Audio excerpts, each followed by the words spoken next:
예, 오늘 외식된 예배에 대한 하나님의 마음이라는 주제로 하나님의 말씀 증거하도록 하겠습니다. 신앙생활은 우리가 이렇게 주일날 모여서 드리는 공적 예배만 예배가 아니라 우리가 월요일부터 계속해서 살아가는 모든 삶도 신앙의 기독교에선 예배다 이렇게 말하고 있어요. 이걸 사적 예배라고 부릅니다. 우리가 드리는 이 공적 예배가 진실되었는가는 어디에서 나타나냐면 삶의 자리에서 나타나요. 그리고 우리의 삶의 예배가 정말 공적 예배를 사모하는 마음이 있느냐가 또 이 사적 예배가 제대로 드려졌는지를 나타나는 거예요. 그러니까 내가 하나님 앞에 진지하게 신앙생활 한다라고 하면서 공적 예배가 충실하지 않거나 아니면 사적인 예배, 즉 삶의 예배가 충실하지 않다면 자신의 신앙을 점검해 봐야 되는 거예요. 기독교 신앙에 있어서 중요한 개념 중에 하나가 뭐냐면 범사의 모든 일에 성실해야 된다. 이게 기독교의 중요한 개념 중에 하나입니다. 이게 쉬운 일이 아니죠. 예배자란 우리가 첫날 예배에 대해서 성경의 정의를 했을 때 삶의 모든 환경들을 하나님께서 이끌어 주셨다는 것을 우리는 믿고 어떻게 해요? 최선을 다해서 성실하게 그걸 하나님의 이름으로 지어드리는 것. 이게 예배인 거죠. 그러니까 나에게 주어진 가정, 나에게 주어진 직장, 나에게 주어진 모든 인간관계를 어떻게 해요? 성실하게 최선을 다해요. 그러니까 우리는 경작자로 부름을 받았는데 우리가 경작을 했다라는 건 마지막 때에 우리는 분명히 하나님의 심판 때에서 우리가 경작한 것에 대해서 심판을 받게 되는 거예요. 근데 우리가 경작해야 되는 곳에 경작을 게을리해서 거기에 잡초가 무성하게 자라있다라고 생각해 보세요. 이건 주인이 왔을 때 감출 수가 없는 거예요. 이건 속일 수가 없습니다. 내가 나름대로 열심히 했어요라고 해도 내가 경작해야 될 그곳에, 가정에, 직장에, 인간관계에서 막 잡초가 무성하게 자라났다면 나의 열심은 소용이 없었다라는 거예요. 신약 성경에 보면 예수님께서 가장 혐오했던 게 무엇이었냐? 바로 외식된 삶이었습니다. 형식적인 삶. 그러니까 예수님께서 바리새인들과 서기관들에게 가장 많이 지적했던 것들이 너희들의 외식이라는 거예요. 너희들의 형식적인 삶이라는 거예요. 왜 이 부분은 예수님이 돌려서 말하지 않고 정확하게 지적하셨냐면 그들의 기도 생활, 그들의 구제하는 모습, 그들이 11조하는 그 모든 것들이 전부 외식이었다는 거예요. 형식적이었다는 거예요. 예수님이 비수같이 그들을 말씀하셨어요. 비수같이. 막 독사의 자식들이라고.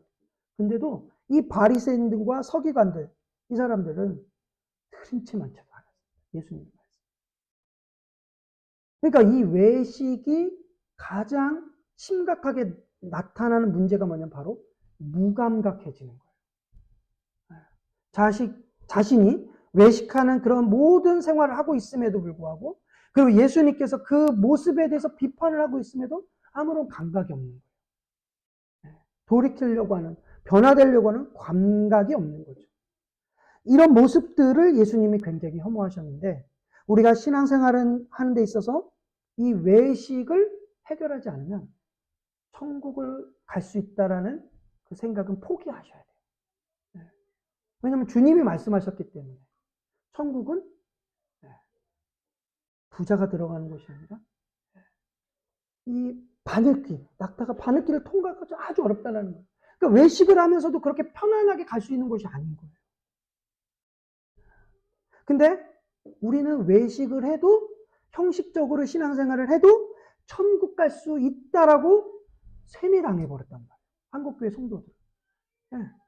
이게 한국교회가 너무 타락해지고 있는 거예요. 외식하는 성도들의 마음을 편안하게 해주는 거죠. 나의 외식된 모습을 회개하지 않으면 천국 갈 수 없다. 이걸 알지 못하게 만들었단 말이에요. 왜요? 그래야 편안한 마음으로 교회에 오거든요. 그래야 편안하게 신앙생활하면서 편안하게 계속해서 교회를 다닐 수 있는데, 그런 모든 것들을 지적하고 불편하고 번거롭게 만들면 못 다니는 거예요. 사람이라는 존재는 같은 일을 계속 반복하잖아요. 그리고 시간이 지나잖아요. 그럼 이게 형식적으로 돼요. 이게 본성상 그래요. 내가 나빠서 그런 게 아니라 모든 인간이 본성상 타락하는 그 본성이 남아있기 때문에 똑같은 일을 처음에는 열정적으로 뛰어들다가 하루, 이틀, 1년, 2년, 10년 계속 하잖아요. 타락하게 돼요. 그런데 성령 하나님께서 우리 안에 들어오시잖아요. 그럼 이 성령 하나님의 속성이 타락한 본성이 아니기 때문에 늘 우리 안에서 이 형식되어진 것들을 계속 드러나게 하세요. 나의 모습을. 그래서 우리로 하여금 그 드러난 이 형식된 모습을 하나님의 말씀 앞에서 계속 드러나게 해서 계속 새로워지게, 계속 변화되게 하시는 거예요. 우리가 예배하는 데 있어서도 이 형식적인 모습으로 되어 간다면 내가 실제적으로 하나님을 지금 인식하지 못하고 있는 상태일 수 있다. 내가 점점 형식화되고 점점 외식화되는 신앙생활에 빠져 있다. 그럼 나는 지금 하나님을 인식하지 않고 있다라는 거예요. 아니면 그렇지 않다면 내가 하나님이라는 존재를 사랑하고 싶지 않은 마음이 있을 수도 있어요. 그러니까 예수님께서 예배의 이 외식, 삶의 이 외식을 그토록 혐오하시고 이 모습을 개혁하길 원하시냐? 오늘 본문 10절에 보세요. 만군의 여호와가 이르노라 너희가 내 제단 위에 헛되이 불사르지 못하게 하기 위하여 너희 중에 성전문을 닫을 자가 있었으면 좋겠다. 지금 만군의 여호와가 말씀하노라 이렇게 말씀하세요. 하나님께서 지금 이스라엘 백성들 앞에서 내가 너희들 오늘 심판자로 말할 거야. 이렇게 말씀하시는 거예요. 하나님은 이스라엘 백성들을 편에 서고 이방인들을 심판하셔야 될 대상이 바뀐 거예요. 나는 너희들을 심판할 거야. 이렇게 말씀하고 계시는 거예요. 그러니까 하나님 굉장히 화가 나신 거죠, 지금. 이 상황이. 종교개혁하는 이 개혁교회는 일반 교회보다 조금 더 엄격하고 좀 더 성격적으로 조금 더 달라요. 그러다 보니까 종교개혁자들의 가르침. 이걸 따르는 교회가 개혁교회예요. 좀 더 엄밀하게 가는 교회. 그런데 제가 하나님 편에서 설교하려고 하고 하나님 편에서 목회를 하려고 하면 그것 때문에 누군가는 저를 싫어해요. 그리고 누군가는 저를 불편하다고 생각할 정도로 그렇게 느끼는 경험들을 많이 했어요. 그럼에도 불구하고 제가 이렇게 해야 되는 건 하나님께서 어떻게 보고 계시며 하나님께 어떻게 예배를 드려야 그분이 기뻐하시는지 이게 정확하게 말하지 않으면 안 되기 때문에요. 이걸 정확하게 말해야지만 하나님이 기뻐하신 예배를 드릴 수 있기 때문이에요. 제사장들이 그릇된 제사 행위에 대한 원인은 이 말라기의 제사장들이 이 제사를 그릇되게 했던 원인은 뭐냐면 이들의 관점과 하나님의 관점이 달랐어요. 이들이 생각했던 제사와 하나님이 생각했던 제사의 관점이 달랐단 말이에요. 이들은 이 정도만 제사 드리면 됐지 뭐. 이 정도 했으면 됐잖아. 이렇게 생각했는데 하나님은 오늘 뭐라고 말씀하시냐면 그게 제사야? 이런 거예요. 다시 말하면 하나님 이렇게 이 정도 예배하면 되는 거 아니에요? 그게 우리의 관점이라면 하나님은 그게 예배야? 이렇게 바라보고 계신다라는 거예요. 우리가 드리고 있는 예배가 타락했는지 아닌지를 점검할 수 있는 기준이 뭐냐면 우리 마음에 이 정도 드리면 됐지. 이런 마음이 자꾸 든다면 그건 문제가 있는 거예요. 심령이 가난해져야 돼요. 심령. 내가 더 온전하게 예배를 드릴 수 없을까? 이런 마음이 있어야 되는 거죠. 예배를 시작할 때부터 끝날 때까지 내가 온전히 하나님께만 집중할 수 있으면 좋겠다. 더 어떻게 하나님께 집중할 수 있을까? 이 마음이 계속 날마다 생겨야 되는 거지. 아, 오늘 잘 들었네. 아, 오늘은 조금 잘 들은 것 같아, 내가. 이런 마음이 들면 들수록 이건 문제가 있다. 우리는 교회는 이 종교개혁자들이 주장했던 개혁된 교회는 항상 개혁되어야 된다. 이 표가 이루어지는 교회의 소망이에요. 네. 그런데 그런 관점에서 우리의 예배도 마찬가지로 늘 개혁되어야 돼요. 늘 개혁돼요. 네. 저 역시 저의 설교와 이 예배 모든 것들이 더 온전하게, 더 바르게 드릴 수는 없을까? 늘 그걸 찾아야 되는 거죠. 네. 여러분들이 다른 교회에서 예배하고 신앙생활 하다가 이제 저희 교회에서 신앙생활 하게 되면 이제 하나씩 하나씩 개혁되어져야 되고 예전에 배웠던 그 것들이 과연 성경적이었는지를 하나씩 하나씩 점검하면서 더 좋아져야 돼요. 그러면 예배가 개혁되어지고 신앙의 어떤 믿음이 더 개혁되어진 만큼 삶도 개혁되어져야 되고 변화되어야 되고 아름다워져야 되는 경험을 해야 되는 거죠. 근데 아무것도 변화가 없다. 여전히 쭉 신앙생활하고 개혁교회를 다니면서도 가정이나 직장이나 인간관계 모든 부분에서 좋아지는 게 없다면 그건 문제가 있는 거죠. 계속해서 다시 점검해야 되는 거예요. 그러니까 우리가 아무리 아름다운 가면을 쓰고 경건한 모습을 한다 할지라도 그건 진정한 예배를 하고 있느냐 아니냐는 삶의 현장에서 나오는 거죠. 그러니까 삶의 현장에서 오늘 들은 말씀을 통해 내가 하나님의 말씀을 존중하고 있는가? 내가 하나님의 말씀을 존중하지 않는가? 이게 하나님께 드리는 예배예요. 근데 우리는 나의 삶은 나의 현장의 삶의 현장에서 정작 하나님이 없을 때가 많죠. 이렇게 주일날 예배에 딱 나오면 하나님을 딱 인식할 수 있는데 삶의 현장으로 가면 하나님이라는 존재는 온데간데 없이 없어져요. 의식하지 않아요. 그러니까 이런 것들을 우리가 개혁해야 되는 거예요. 이스라엘 제사장들, 말라기의 이스라엘 제사장들의 문제가 뭐였냐면 이 사람들은 하나님 중심으로 가는 것이 아니라 사람 중심이었어요. 제사는 하나님을 기쁘시게 해드리는 것, 예배는 하나님을 기쁘시게 해드리는 것인데 사람을 기쁘게 하는 것, 그 제사를 참여한 그 사람들을 기쁘게 해주는 그런 제사를 이 사람들이 집례를 했습니다. 오늘날 많은 사람들이 교회를 찾아가요. 그리고 그곳에서 기대하는 게 있습니다. 아, 어느 교회는 목사님이 재밌게 설교한대. 네. 어느 교회는 위로가 되는 그런 설교를 한대. 아, 어느 교회는 뭔가 즐거움이 너무 많아. 네. 이런 것들로 한국 교회가 도배돼요. 그래서 예전에는 막 레포츠 교회라는 교회 이름이 레포츠 교회였어요. 그래서 아주 큰 체육관처럼 교회를 지어서 농구장, 축구장, 테니스장, 배드민턴장을 다 만들어 놓고 예배를 드리는 거예요. 예배를 딱 끝나고 나면 성도들이 전부 흩어져요. 자기가 원하는 그런 취미를 할 수 있는 곳은 다 어마어마하게 부흥됐어요. 순식간에 폭발적으로. 근데 폭발적으로 망했어요.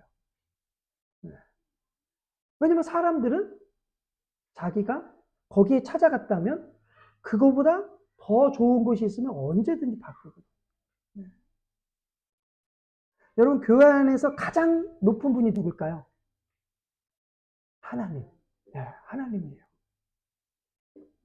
우리는 예배 가운데 하나님께 집중해야 되는데 이 목사라는 존재도 하나님께 집중하기 위해 존재하는 거지 목사에게 집중하도록 존재하는 게 아니에요. 근데 문제는 목사가 성도 중심이 되는 거죠. 목사가 성도 중심. 그러니까 성도들이 어떤 이야기를 듣고 싶어 하는지, 어떤 걸 듣기 싫어하는지, 어떤 말을 싫어하고 어떤 말을 좋아하는지를 잘 알아요. 근데 말라기 당시의 제사장들이 이런 거죠. 백성들이 원하는 식으로 제사를 드려줬어요. 제물을 바칠 때 이 제물은 하나님이 정하신 그 범위에서 벗어난 부정한 거예요. 하나님께 드려서는 안 되는 제물인데 그걸 다 받아주는 거예요. 괜찮아요. 갖고 와요. 갖고 오세요. 근데 여러분 제사장 중에 사람들한테 미움을 받는 제사장은 어떤 제사장일까요? 깐깐한 제사장이죠. 네. 하나님이 정하신 그 기준에 맞지 않았을 때, 그 재물을 딱 갖고 왔을 때, 이건 하나님께 드릴 수 없습니다. 가지고 가세요. 이거 가져가세요. 이거 안 돼요. 가져가세요. 네, 이렇게 해보세요. 그러면 사람들이, 더럽게 깐깐하네. 밥맛이, 이렇게 한단 말이에요. 그러다가 좀 설렁설렁하는, 대충대충 하는 제사장이 딱 집례하는 날, 그걸 갖고 오는 거예요, 다시. 그러면, 기다렸다가 제사하는 거예요. 말라기는 하나님 중심이 아닌 이 인간 중심, 인간을 만족시키는, 사람을 만족시키기 위해 제사를 드렸던 이 제사장들의 죄, 이걸 지적하고 있어요. 10절에 만군의 여호와가 이르노라 너희가 내 제단 위에 헛되이 불사르지 못하게 하여. 제단 위에 제단에 불을 사르는데 이게 헛되이라는 거예요. 헛되이 사른다는 거예요. 이게 뭐냐면 아무런 기대감도 없이, 아무런 목적도 없이 형식적으로, 외식적으로 제사 드리지 못하게 하겠다는 거예요. 제물로 오늘 양을 가지고 왔어요. 그럼 양을 딱 바치잖아요. 이걸 이제 제사장에게 딱 준단 말이에요. 그때 그 양은 내가 되는 거예요. 나의 죄를 하나님께서 그렇게 정해 주셨어요. 너희들의 죄를 이 제물에게 모두 전가하면 내가 그 제물을 죽여서 너희들의 죄를 용서하겠다. 그러니까 제물이 죽을 때 이건 내가 죽는 거거든요. 근데 제물을 딱 갖다 바쳤어요.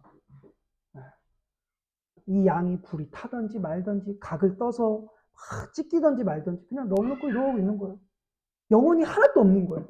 영혼은 다 나가고 이러고 아무 기대감도 없이 이러고 있다가 끝났습니다. 그럼 오케이 하고 이제 가는 거예요.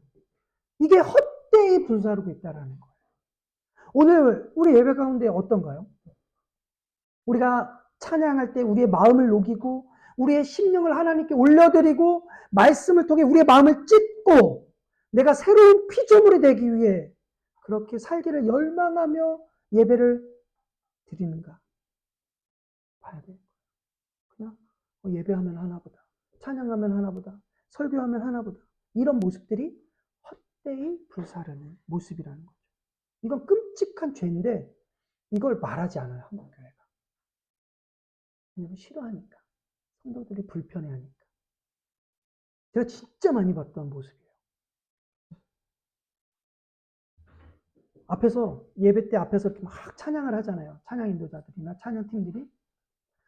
그러면 찬양할 때는 막 정말 하나님을 만난 것 같아요. 그렇게 막 찬양 인도를 하고 찬양을 해요. 찬양이 딱 끝나잖아요. 뭐 드럼 치는 사람, 피아노 치는 사람들은 저 맨 뒤로 가가지고 보이지도 않아요. 고개를 땅에 쳐박고 있고 핸드폰 하고 있고 옆 사람과 계속 이야기하고 있고 자신들이 헛되이 불사르고 있다는 걸 모르는 거죠. 근데 이게 정말 끔찍한 죄라는 걸 인식하지 못하는 거예요. 이게 얼마나 끔찍한 죄냐면 이런 거죠. 북한의 김정은이 앞에서 딱 말을 하고 있어요. 근데 그 북한의 그 김정은이 말하고 있는데 그 앞에 있는 사람들 우리 TV에서 봤잖아요. 근데 그 중에 한 명이 거기 쓰고 핸드폰 이러고 있다고 생각해 보세요. 어떻게 될까요? 끔찍한 죄죠. 김정은한테. 이보라! 동무 안 되겠네? 죽이라. 죽이라. 그냥 당장 죽어요. 당장. 그런데 하나님은 독재자가 아니시잖아요. 그러니까 오래 참으세요. 김정은은 독재자니까 오래 못 참아요. 근데 하나님은 독재자가 아니라서 오래 참아요. 근데 오래 참다 보니까 자꾸 하나님을 사람들이 망울히 여겨요. 업신 여겨요. 하나님을. 무시하고 함부로 대한단 말이에요. 하나님께. 제가 요즘 드는 고민들이 그런 거예요. 하나님 중심으로 목회를 하는데 제가 뭐 목사의 권위, 목사의 위치를 막 높이려고 하진 않아요. 왜냐하면 목사의 위치는 정해져 있으니까.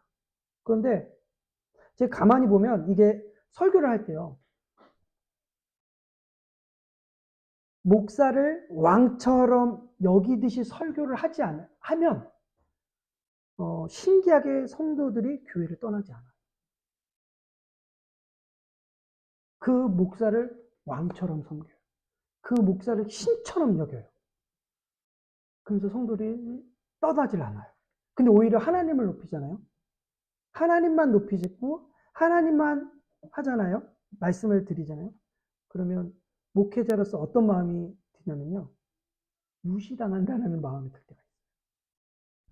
제가 그 문제를 가지고 하나님 이건 너무 신기한 건데 제가 제 권위를 목사의 권위를 막 높이려고 하고 저를 막 섬기라고 해가지고 막 목사를 섬겨야 축복받는다 이런 말을 안 하고 그런 것들을 원하지 않고 그런데 왜 하나님을 높이면 높일수록 왜 사람들은 떠나갈까요? 왜 미움을 받을까요? 세상으로부터? 왜 무시당하는 일을 겪게 될까요? 뭘 깨달았냐면요. 하나님이 그렇게 멸시당하고 있다. 그거예요. 우리 하나님이, 우리 예수님이 그렇게 멸시당하고 있다라는 거예요. 하나님께서는 멸시를 받고 있음에도 불구하고 오래 참으세요. 하나님 지금 그렇게 멸시를 받고 있는데 그렇게 멸시 가운데 행동해서 심판하시면 되는데 말씀만 하세요. 뭐라고 말씀하시냐면 누가 성전을 닫을 자가 있었으면 좋겠다. 그러면서 말라기에게 말씀하시는 거예요. 네가 대신 가서 내 말을 전해. 사람들이 헛되이 제사하는 것을 말해. 돌이키라고. 근데 사람들이 반응이 없어요. 무시해요. 멸시해요. 종교적 행위를 하는데 전혀 하나님을 의식하지 않아요. 그게 오늘 본문에 나오는 외식된 모습이에요. 외식이 뭐냐면 없는 것처럼 취급하는 거죠. 없는 것처럼. 예배를 하는데 하나님이 없다고 생각하고 기도를 하는데 하나님이 없는 것처럼 여기는 거. 이게 로마 카톨릭, 이 천주교의 모습이 문제였단 말이죠. 그래서 종교개혁자들이 종교개혁을 한 거예요. 그리고 그들이 외쳤던 코람데오, 하나님 앞에서 우리의 모든 삶은 하나님 앞에서 살아가야 된다. 예배든 삶이든 모든 영역에서 우리는 하나님 앞에 살아가야 된다. 이거였어요. 기도도 내가 하나님 앞에서 드리고 예배도 내가 하나님 앞에서 드리고 삶도 내가 하나님 앞에서 드리는 거. 이 태도가 필요한 거죠. 1918년에 미국에서요. 이 인플루엔자 바이러스가 퍼지기 시작했어요. 미국에서. 근데 미국에서 퍼진 이 인플루엔자 바이러스가 전 세계의 3분의 1, 그 당시에 5억 명을 감염시켰습니다. 그 당시에 인구가 전 세계 15억이었는데 5억을 감염시키고 전 세계 인구의 몇 명이 죽었냐면 5천만 명이 죽었습니다. 1918년도에. 근데 미국에서만 67만 5천 명이 죽었습니다. 굉장히 많이 죽은 거죠. 네. 근데 그 당시에 필라델피아에서 회의가 있었어요. 우리 신앙의 선배들이 이 팬데믹 상황 가운데서 사람들이 모이는 걸 두려워하는 이 상황 가운데서 어떻게 했냐? 그 당시에는 의료 기술이 더 떨어졌을 거 아니에요? 그럼에도 불구하고 모여서 기도하고 모여서 회의하고 모여서 기도하고 또 모이고 또 모였습니다. 우리도 팬데믹을 경험했잖아요.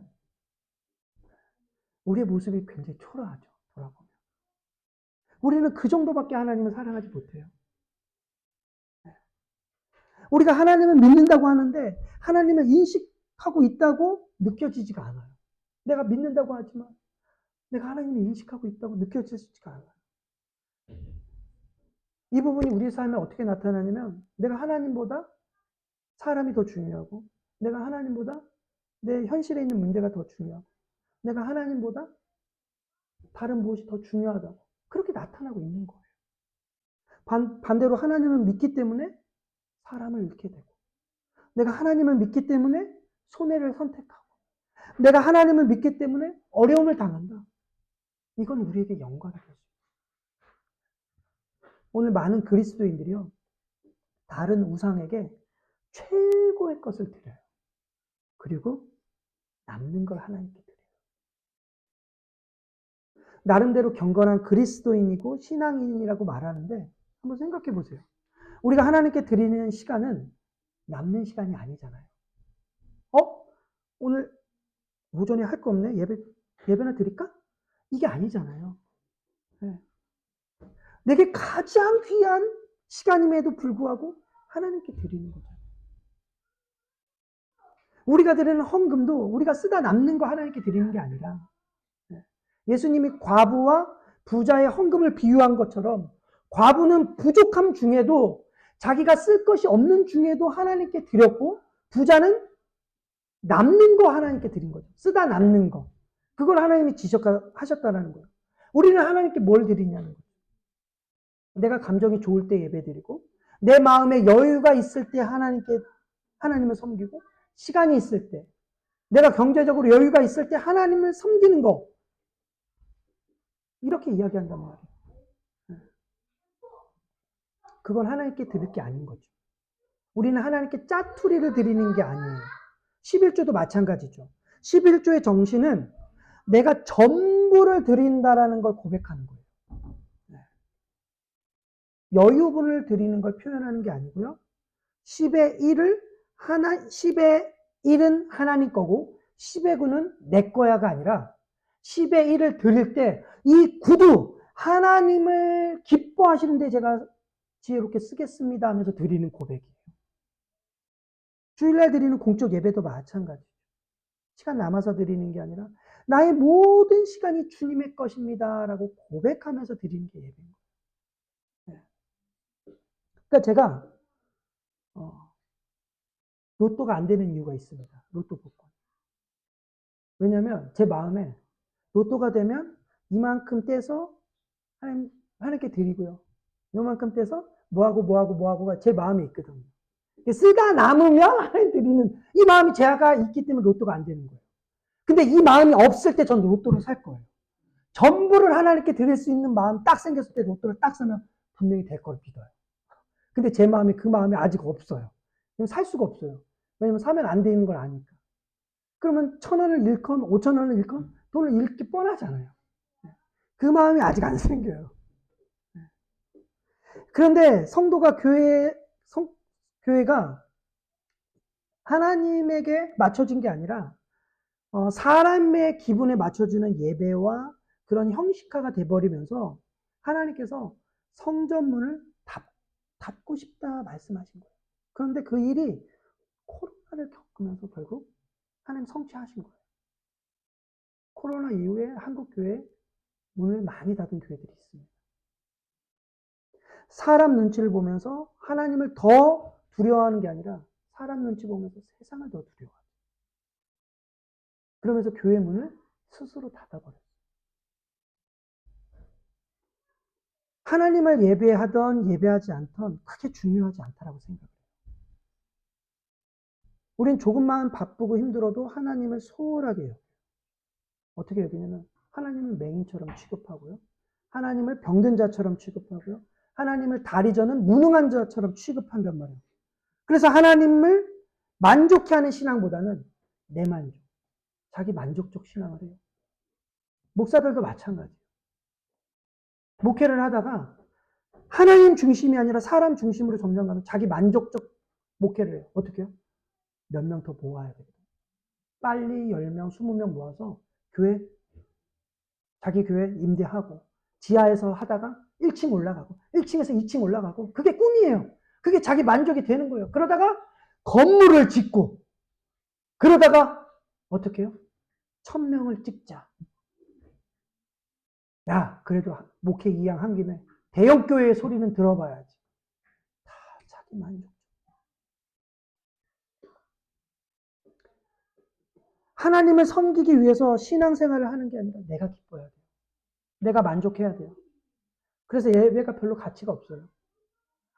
그러니까 한국교회가 자꾸 이상해지는 거예요. 한국교회 그렇게 이상하지 않았거든요. 제가 어렸을 때 목사님들은 그런 분들이 아니었어요. 정말로 세상에서 목사님들은 정말 존경받는 존재였어요.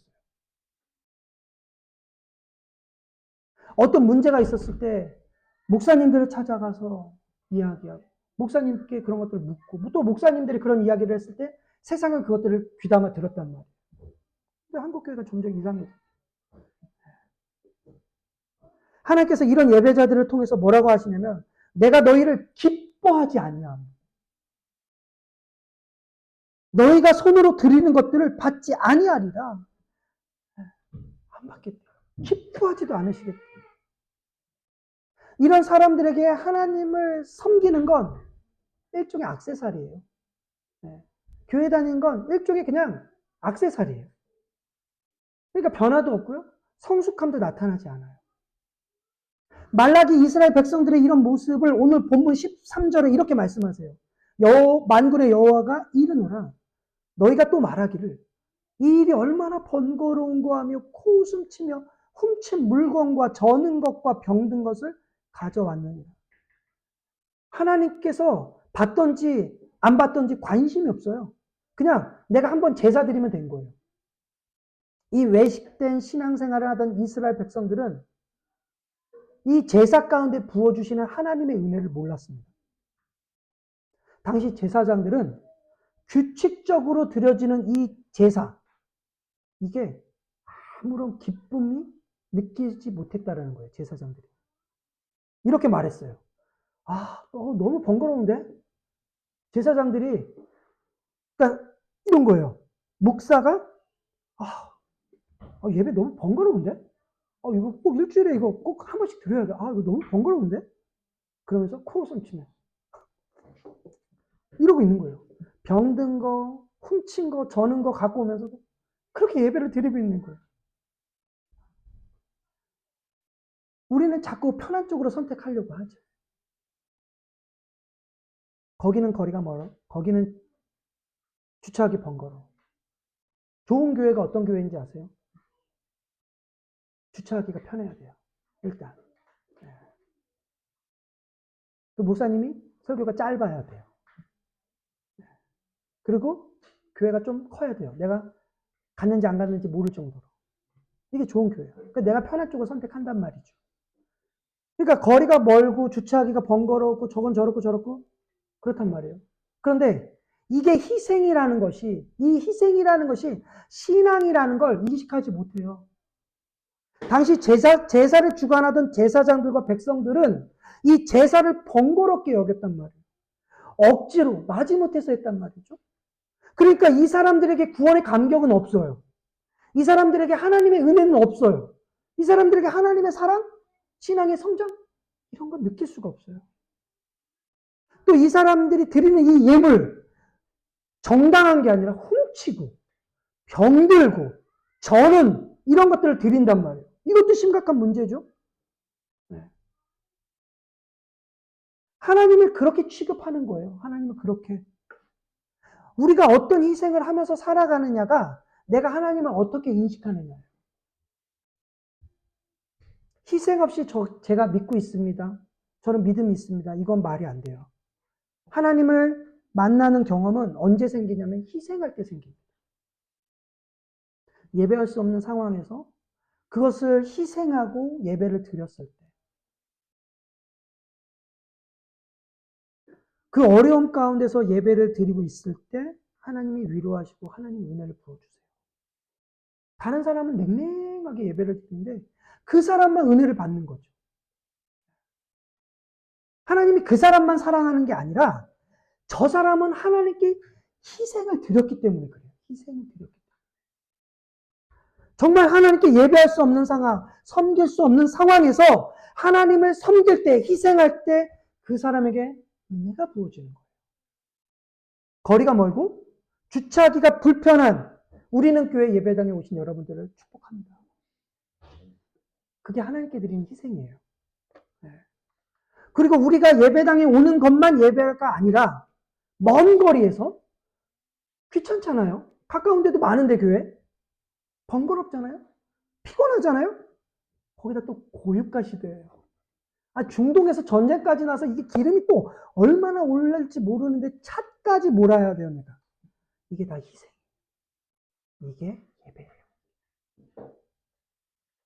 가까운 데에 교회가 있는데도 번거롭게 오는 것. 그래서 왜 가까운데 교회 안 가고 저 불편하게 멀리 우리는 교회로 누가 가냐고 물으신다면 꼭 이렇게 대답해 주세요. 왜 제주도에 사는 사람이 서울에 있는 서울대학교 가려고 합니까? 이렇게 물어봐 주세요. 왜 번거롭게 멀리 미국의 하버드 대학을 가려고 합니까? 가치가 있으니까. 그 서울대와 그 하버드라는 그 가치가 있으니까.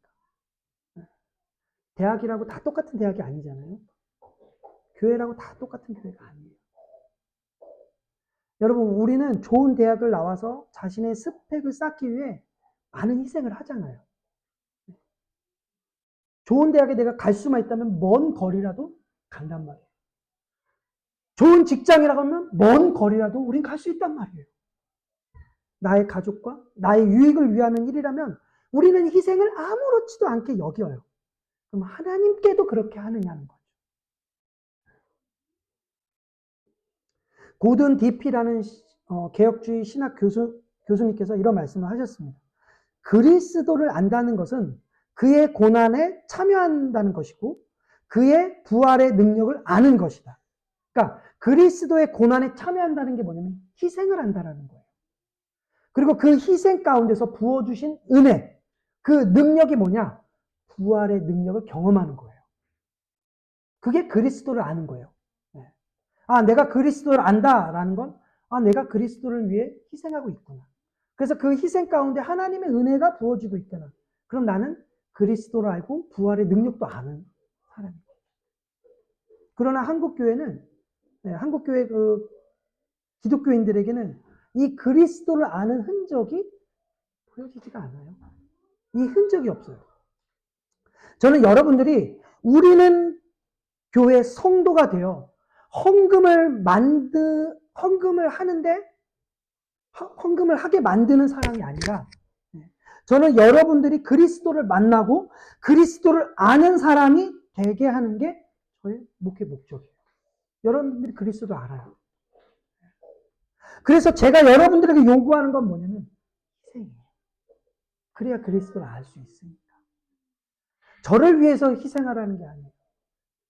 교회가 커지기 위해서 희생하라는 게 아니에요. 여러분들은 하나님만을 위해 희생하시면 돼요.